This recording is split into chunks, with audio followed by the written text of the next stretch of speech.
That was the beginning. And then followed a whole line of bankruptcies in Citicorp bankruptcies, all sorts of bankruptcies in many, many different companies, and of course all sorts of pressures on unions. And the result is that the question that people ask is, will Obama solve the problem of 40% in the United States at this point are poor? Is he going to solve that problem, or is he only going to try to stimulate the economy that actually has already died? Fridtjof, we all, or most of all, still, or the politicians still think of Arbeitsplatz, working place. You have to look for a job. If there is no job, things are disastrous. So there must be jobs. Your concept is not waiting for jobs, but starting to do something and creating the jobs yourself. But still, the minds of the people are framed in that thing like what we call Lohnarbeit in Germany, and you have called it die milde Lohnarbeit als die milde Krankheit. It's a soft kind of disease.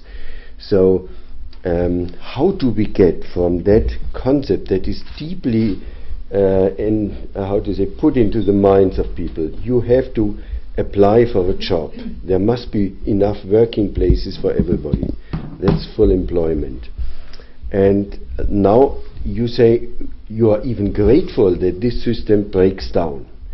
So who is providing the working places? Everybody is asked to create his own working place? How can we put that into practice? No, I hope it's okay if I'm lively with you. Yes. I mean, no.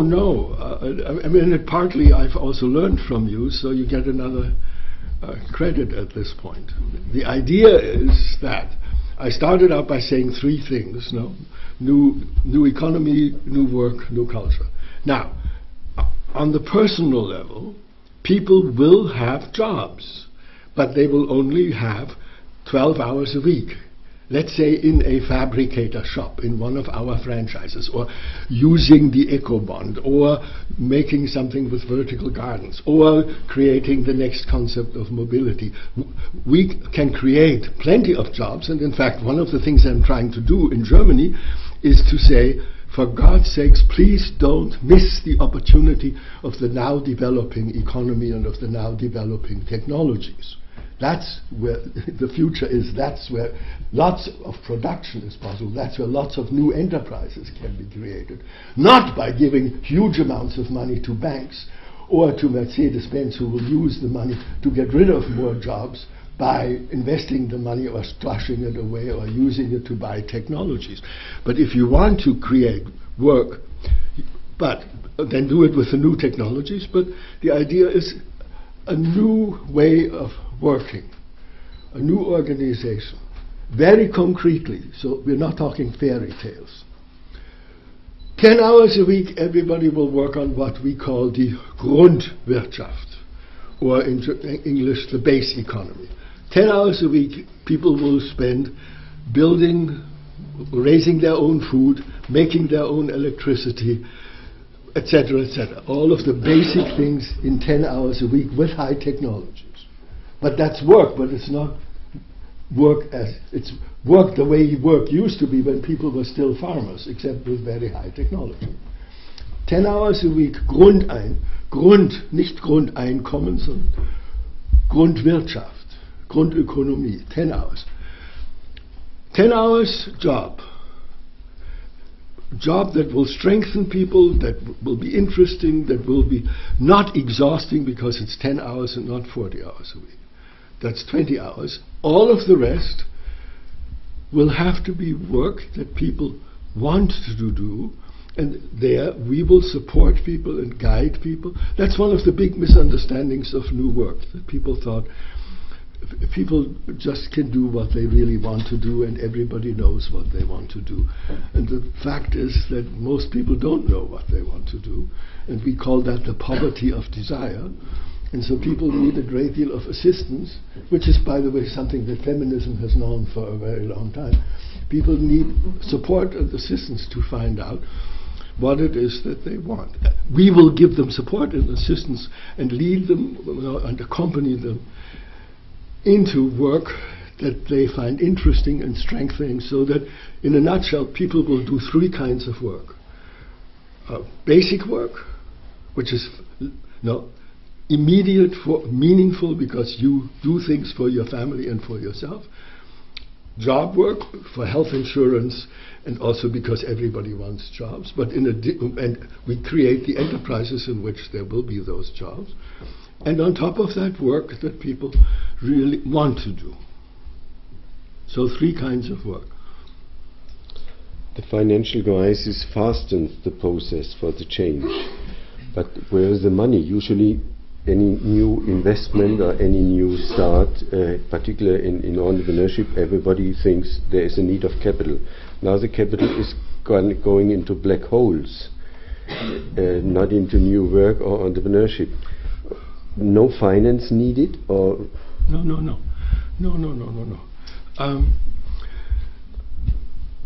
Let me be blunt and a little rough, okay?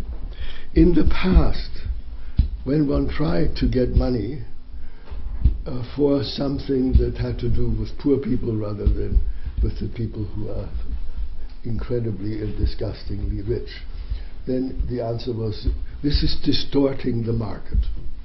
Or the answer was, we don't have any money, we can't give you money, there is no money. I think we have now reached a marvelous point, because that argument has become laughable.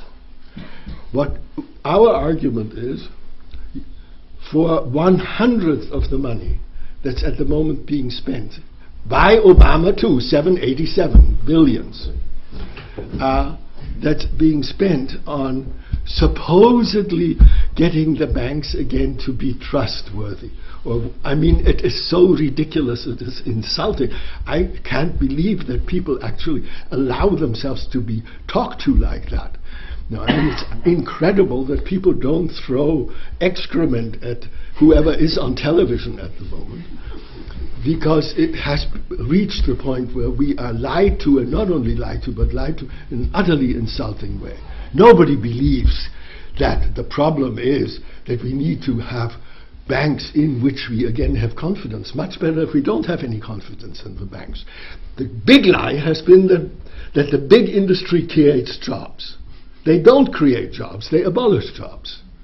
So go to Greenland, manufacture under the ice. We don't need you. We can manufacture everything we need right here without you, probably more intelligently and better. And the argument is, don't tell us you don't have any money. We can improve a whole region with the money that you spend on one bank. In fact, we can improve a whole region with 1/100th of what you spend just on the Allianz. So we have a good argument to get money. Besides, I probably shouldn't say this, but I very recently had a 1.5 conversation with the person who used to be the vice president of the World Bank. I took a shower afterwards, you know.